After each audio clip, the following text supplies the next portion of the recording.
അമൃതതീർത്ഥം ചാനലിലേക്ക് ഏവർക്കും നമസ്കാരം. നമ്മൾ കുറച്ച് ദിവസങ്ങളായിട്ട് ചെറുകഥകളുടെ ആസ്വാദനവും അതുപോലെ കവിതയുടെ ആസ്വാദനവും ഒക്കെ ആയിട്ട് മുന്നോട്ട് പോവുകയായിരുന്നു.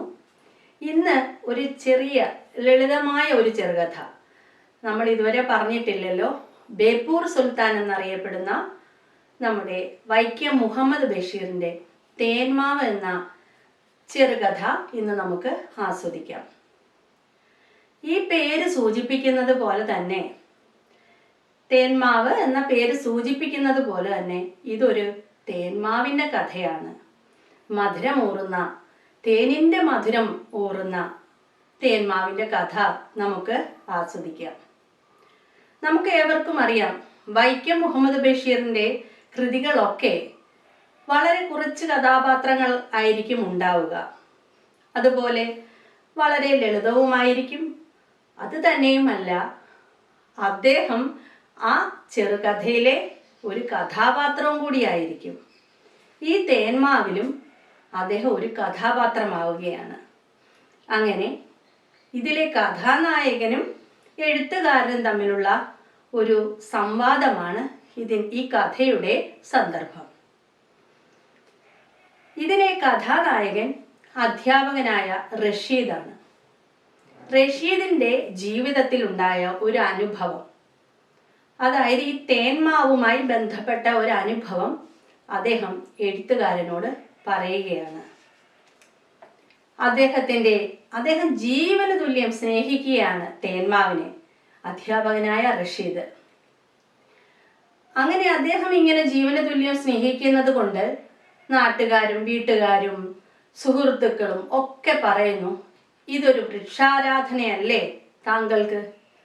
പക്ഷെ ആ ഒരു പറച്ചില് റഷീദിനെ വല്ലാത്ത ഒരു അതൃപ്തിയാണ് തോന്നിയത്.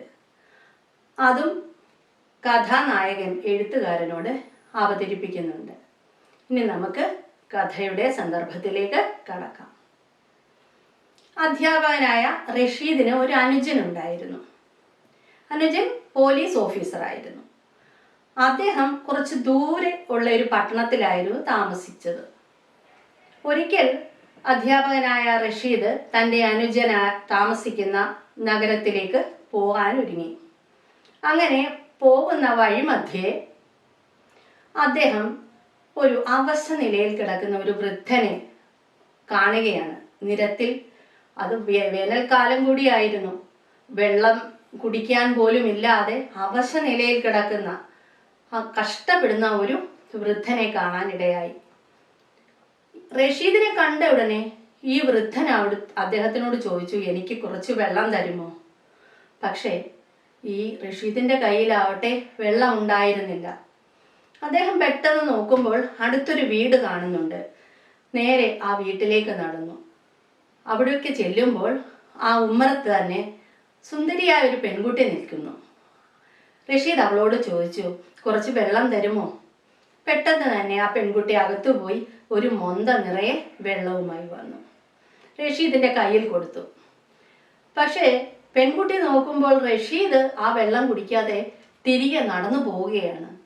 പെൺകുട്ടി ചോദിച്ചു, നിങ്ങൾ വെള്ളം ചോദിച്ചിട്ട് നിങ്ങൾ എവിടെ പോവാ ഈ വെള്ളവുമായിട്ട് എന്ന് പറഞ്ഞിട്ട് പെൺകുട്ടിയും റഷീദിന്റെ പിന്നാലെ പോയി. അങ്ങനെ ഇവർ രണ്ടുപേരും കൂടി ചേർന്നാണ് ഈ വൃദ്ധന്റെ അരികിലെത്തുന്നത്. വൃദ്ധൻ വളരെ അവശനായിരുന്നു. വെള്ളം കയ്യിലേക്ക് കൊടുത്തു. അയാൾ വേച്ച് എഴുന്നേറ്റ് പെട്ടെന്ന് ഇവർ നോക്കുമ്പോൾ അദ്ദേഹം ചെയ്യുന്നത്, അദ്ദേഹം കിടക്കുന്നതിന് അടുത്ത് തന്നെ ഉണങ്ങാറായ ഒരു കൊച്ചു തൈമാവ്, കൊച്ചു മാവിൻ്റെ തൈ അവിടെ നിൽപ്പുണ്ട്. ഈ വൃദ്ധൻ അതിൻ്റെ ചുവട്ടിലേക്ക് ഈ മൊന്തയിലെ വെള്ളം പകുതി ഒഴിച്ചു. ബാക്കി അദ്ദേഹം കുടിച്ചു. ഇത് കണ്ടുകൊണ്ട് അധ്യാപകനായ റഷീദ് ചോദിച്ചു, അങ്ങ് ആരാണ്? ഈ വേനൽക്കാലത്ത്, ഈ കൊടും ചൂടിൽ അങ്ങ് എന്തിനാണ് ഈ നിരത്തിൽ കിടക്കുന്നത്? അങ്ങയുടെ പേരെന്താണ്? അങ്ങയുടെ നാട് എവിടാണ്? പെട്ടെന്ന് അദ്ദേഹം പറഞ്ഞു, എൻ്റെ പേര് യൂസഫ് സിദ്ദിഖ്. ഞാൻ ഒരു അനാഥനാണ്.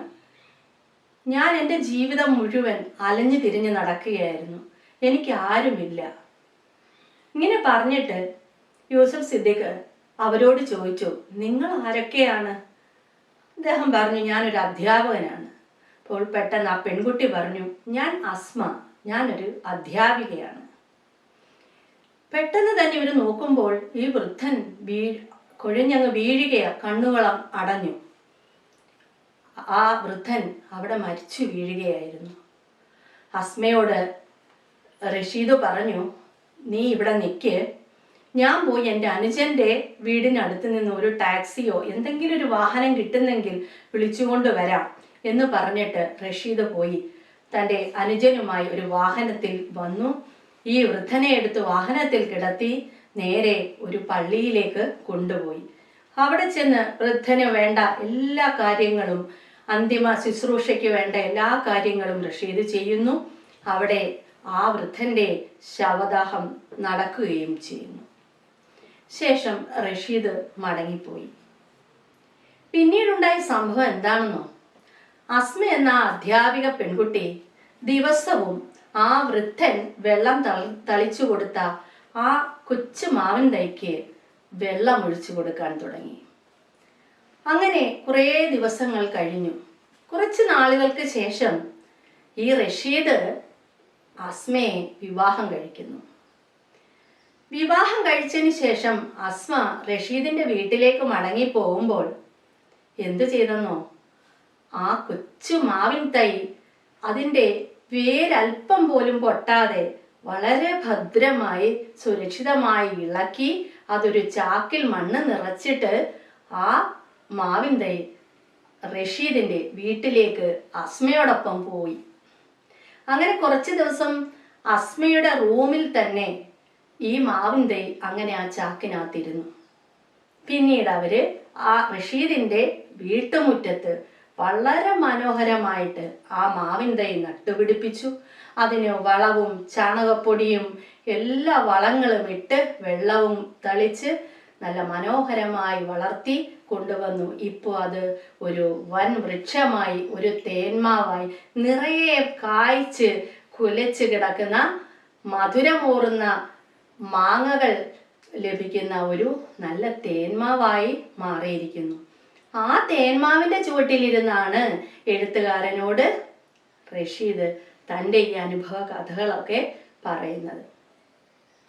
പെട്ടെന്ന് എഴുത്തുകാരൻ പോകാനായിട്ട് എഴുന്നേറ്റു. അപ്പോൾ അകത്തു നിന്നും, അവരുടെ വീടിനകത്തുനിന്നും ഒരു കുട്ടി കൈ നിറയെ ഈ മാമ്പഴങ്ങളുമായി എഴുത്തുകാരന് കൊടുക്കാനായിട്ട് വരികയാണ്. ഇത് കണ്ടിട്ട് എഴുത്തുകാരൻ കുട്ടിയോട് ചോദിച്ചു, ആ കുട്ടി, എന്താണ് കുട്ടിയുടെ പേര്? അപ്പോൾ കുട്ടി പറഞ്ഞു, യൂസഫ് സിദ്ദീഖ്. എഴുത്തുകാരന്റെ കണ്ണുകൾ വിടർന്നു. എന്ത്? ഒന്നുകൂടി ചോദിച്ചു. യൂസഫ് സിദ്ദീഖോ? അതെ, കുട്ടി പറഞ്ഞു. ഒരു നിമിഷം ആ മാങ്ങകൾ, തേന്മാവിന്റെ ആ മാങ്ങകൾ, മധുരമൂറുന്ന തേനിന്റെ മധുരമുള്ള ആ മാങ്ങകളേക്കാൾ മധുരം എഴുത്തുകാരന്റെ മനസ്സിൽ തോന്നിയത് എന്താണെന്നോ, ഈ കഥാനായകൻ പറഞ്ഞ കഥയിലെ ആ വൃദ്ധന്റെ നന്മ മനസ്സായിരുന്നു അദ്ദേഹത്തിന്റെ മനസ്സിൽ അതിലേറെ മധുരതരമായി തോന്നിയത്. നമുക്കൊക്കെ മനസ്സിലാകും, ഈ കഥ ഇത്രയും കേട്ട് വന്നപ്പോൾ മനസ്സിലായിട്ടുണ്ടാവാം, നമ്മുടെ ഈ കഥാനായകനായ അധ്യാപകൻ റഷീദും അധ്യാപിക അസ്മയും ആകെ ഒറ്റ പ്രാവശ്യമേ ആ വൃദ്ധനെ കണ്ടിട്ടുള്ളൂ. അന്ന് തന്നെ അദ്ദേഹം മരിക്കുകയും ചെയ്തു.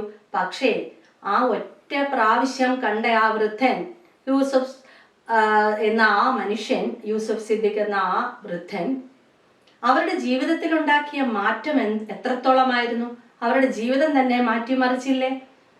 അതുപോലെ പ്രിയ സുഹൃത്തുക്കളെ, നമ്മുടെ ജീവിതത്തിലും ചില സാഹചര്യങ്ങളോ ചില സുഹൃത്തുക്കളോ ഒക്കെ നമ്മുടെ ജീവിതവും മാറ്റിമറിച്ചേക്കാം. പക്ഷേ അത് നല്ല നന്മ മരങ്ങളാവട്ടെ എന്ന് ആഗ്രഹിച്ചുകൊണ്ട്, പ്രാർത്ഥിച്ചുകൊണ്ട്, എല്ലാവർക്കും നല്ലൊരു ദിനം ആശംസിച്ചുകൊണ്ട് നന്ദി, സ്നേഹം, നമസ്കാരം.